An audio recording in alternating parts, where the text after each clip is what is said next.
সুন্নাহগুলা পালন করা। আমরা আবারও এক নজরে বলি, জিলহজের প্রথম দশকের 11টি আমলের সর্বপ্রথম আমল বলেছি বেশি বেশি আল্লাহর জিকির করা। বেশি বেশি কি করা?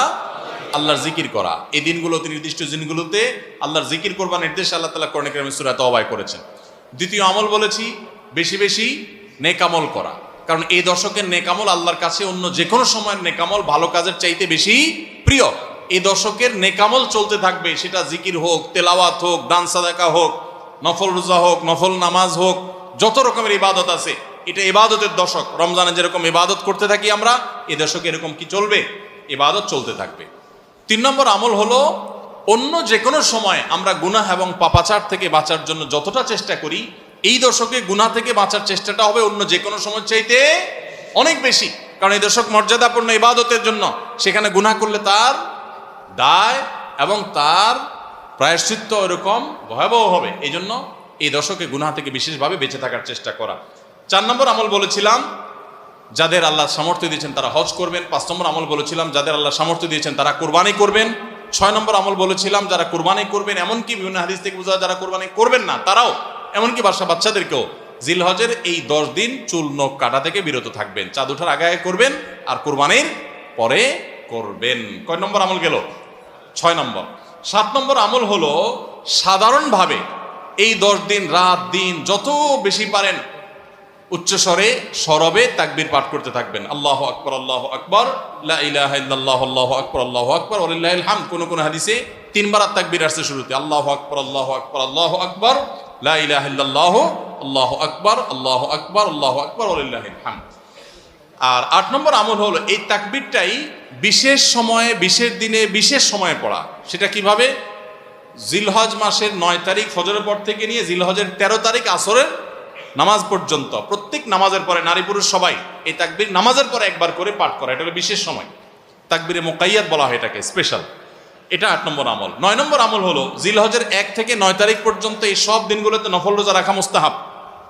10 নম্বর আমল হলো জিলহজের 9 তারিখ আরাফার দিনে রোজা রাখা আলাদা স্পেশাল সওয়াবের কাজ। 1 বছর আগের এবং 1 বছর অগ্রিম পরের গুনাহ মাফ আল্লাহ তাআলা করে দেন। অর্থাৎ সগীরা ছোট গুনাহ আল্লাহ তাআলা মাফ করে দেন, বড় গুনাহ থেকে তওবা করলে সেগুলো মাফ পাওয়া যাবে।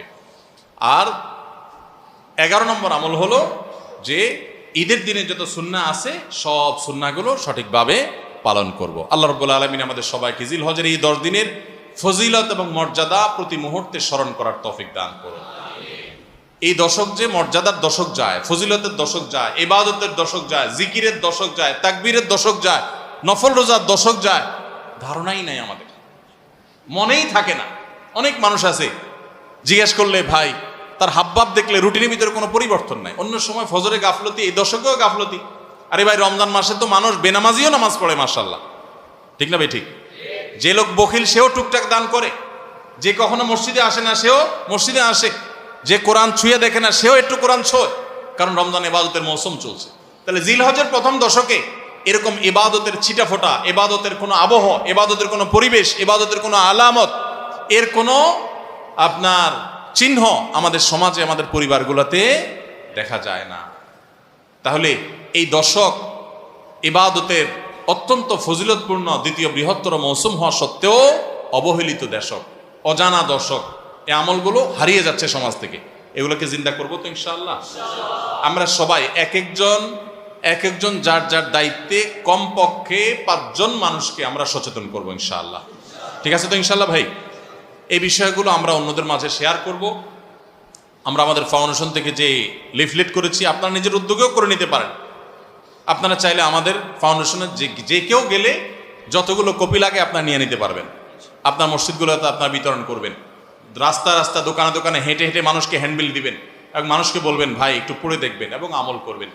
যদি আমরা এই আমলটা সমাজে চালু করতে পারি আমরা সাকসেস ইনশাআল্লাহ। চেষ্টা করা যাবে তো ইনশাআল্লাহ? প্রত্যেকে যার যার মহল্লায় অলিতে গলিতে তাকবীরের ধ্বনি চালায় রাখবেন এবং তাকবীরের ধ্বনি শুরু করবেন এবং যুবকরা প্ল্যান করে করে তাকবীর পাঠ করবেন। আবার তাকবীরের নাম দিয়ে মানুষকে ডিস্টার্ব করেন না। মিছিল করতে করতে আল্লাহু আকবার, আল্লাহু আকবার দিতে গেলেন, মানুষ মোবাইলে কথা বলতে পারলো না, এই ডিস্টার্ব আবার করা যাবে না, খবরদার। ইসলাম আমাদেরকে ব্যালেন্স শিক্ষা দিয়েছে, কোনো আমল করতে গিয়ে কাউকে কষ্ট দেওয়া যাবে না। সবাই চেষ্টা করবো তো ইনশাআল্লাহ। আল্লাহ তাআলা আমাদের সবাইকে আমলের তৌফিক দান করুন। জাযাকুমুল্লাহ খাইর।